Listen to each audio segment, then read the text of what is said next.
So let's take a look at a virtual machine provider outside of Amazon. This one I've had good luck with, DigitalOcean.com. I'm going to show you how to set up a way to deploy Wakanda Server very quickly. Whether it's you may want to use it for to demonstrate an application to a client, progress on their application. You may want to show it to beta testers, or you may want to deploy here. It's up to you. So I've logged into my account. They call their virtual machines droplets, so I'm going to create a new droplet, and we will put in a generic name.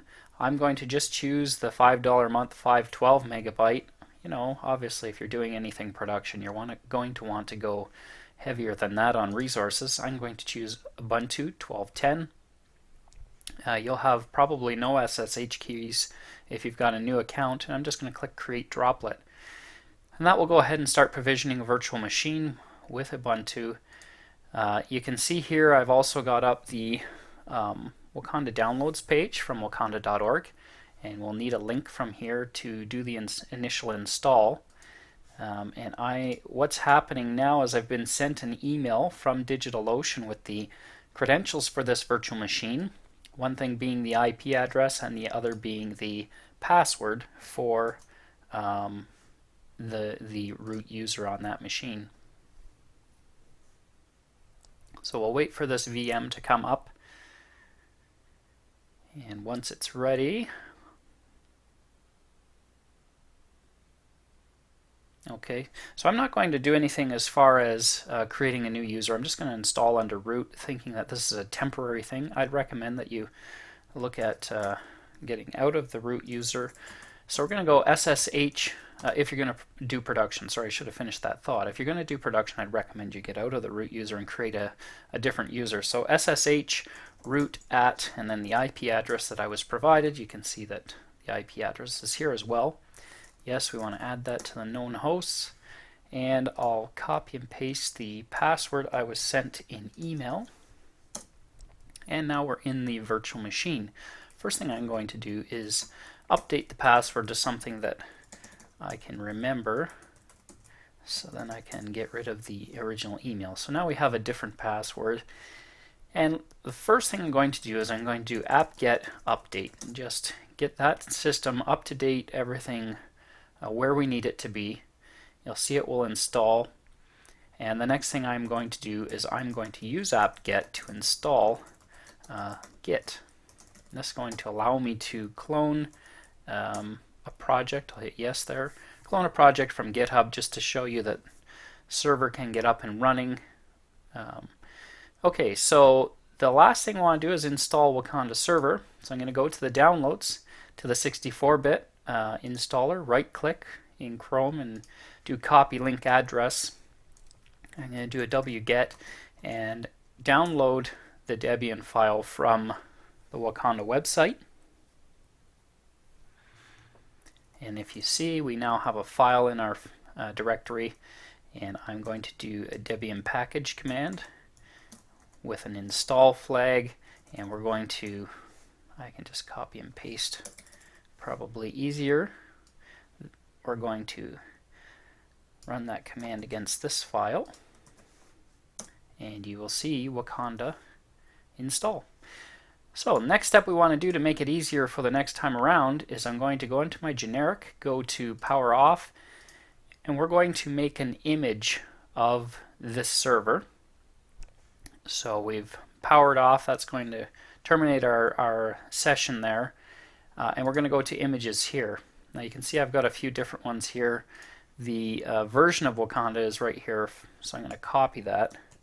It's the same version I've got here. So we're going to take a snapshot of the generic droplet, and I'm just going to call it something to indicate what this server state is. So we're going to be able to boot a new droplet from this state exactly. So we'll do create, and we now have a snapshot. So we can get rid of this original VM just to demonstrate how quickly we can now get up to a Git and Wakanda installed state. So that VM is deleting. I'm going to create a new droplet, so it's the same step as before. choose the size, except this time I'm going to choose my images and choose that one that we just created. You have to put a host name. Sorry, so this is the name of the server. And we'll do create droplet, and it will go through that same exact scenario. We'll get the email, but you see it will create it fairly quickly now. So let's go here. I've got my IP address and everything. Let me do an SSH here. So should be back in our MacBook. So I'm on my local machine, so we're going to do SSH with the appropriate IP. That will ask us for the password. Actually, it's not ready yet. You can see the VM wasn't quite created yet, so it's going to kick me out. Okay, now it's ready. We might get in there. Yep, okay, we did. It waited for us. So the password I've got in my clipboard, I'm going to paste, and I'm going to again change the password.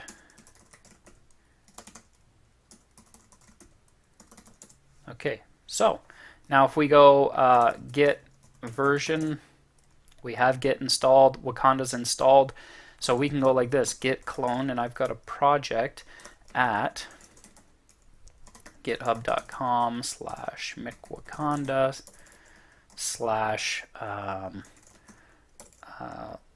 loadtesting2.git, and it's going to download.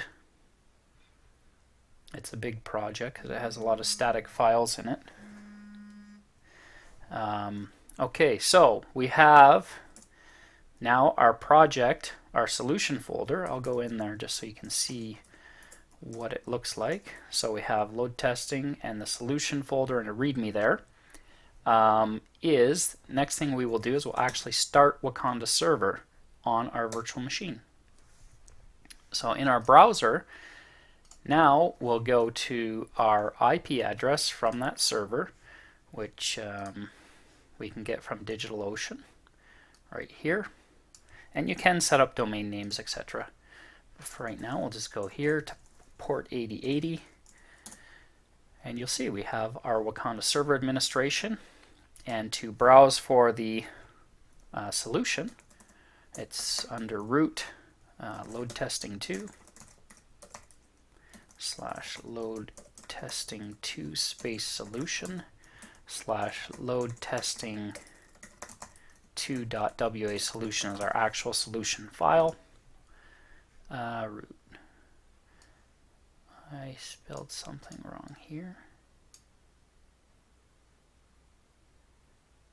Oh, sorry. Load testing typo. Okay, so it's blue, so that means it's starting up. You can see it reflected in the terminal there. And we've got it running. So if we go to port 8081, there we go. There's the working application. And it's as easy as that. So the only thing I would say that you may run into, I'm going to stop server here, Control C, is sometimes DigitalOcean does reuse IP addresses as you destroy and create virtual machines. And what you'll want to do is in the home directory do cd.ssh, which is an invisible directory, or hidden directory I should say, and you have a file called, oops, sorry. I'm going to exit the virtual machine. I'm on my MacBook now. It's in here. You go to your home directory and then to the SSH invisible directory, and you'll see something called known hosts. So I'll just go into the V editor, known hosts, and what you'll need to do is it will say that it's remembered this host, but it's different, and it will complain about it. So you just delete these lines out by hitting a double D, and I'll do : save quit, and that would get me out of that problem. So I hope this is helpful.